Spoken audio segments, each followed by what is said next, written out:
மாற்றம் கிளப் சார்பாக கோவை ராமநாதபுரம் சௌரிபாளையம் பிரிவு அருகே நீர்மோர் பந்தல் திறப்பு. கோவை ராமநாதபுரம் சௌரிபாளையம் பிரிவு நாகப்பன் வீதி பகுதியில் உள்ள இளைஞர்கள் இணைந்து மாற்றம் கிளப் எனும் சமூக நல்லிணக்க அமைப்பின் மூலமாக பல்வேறு சமூக பணிகளை செய்து வருகின்றனர்.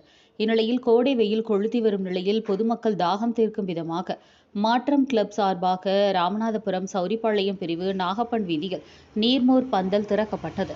இதற்கான துவக்க விழா மாற்றம் கிளப் தலைவர் குமரேசன், துணைத் தலைவர் மகேந்திரன், செயலாளர் கதிரவன், துணை செயலாளர் கார்த்திகேயன், பொருளாளர் சரவணகுமார், துணை பொருளாளர் மனோஜ்குமார் ஆகியோர் ஒருங்கிணைப்பில் நடைபெற்றது. இதில் சிறப்பு விருந்தினர்களாக வழக்கறிஞர் மனோகரன், ஈஸ்வரன், பிரீமியர் சண்முகம், ரமேஷ், வசந்தகுமார், பிரகாஷ், முருகேசன் உள்ளிட்டோர் சிறப்பு விருந்தினர்களாக கலந்து கொண்டு நீர்மோர் பந்தலை திறந்து வைத்தனர்.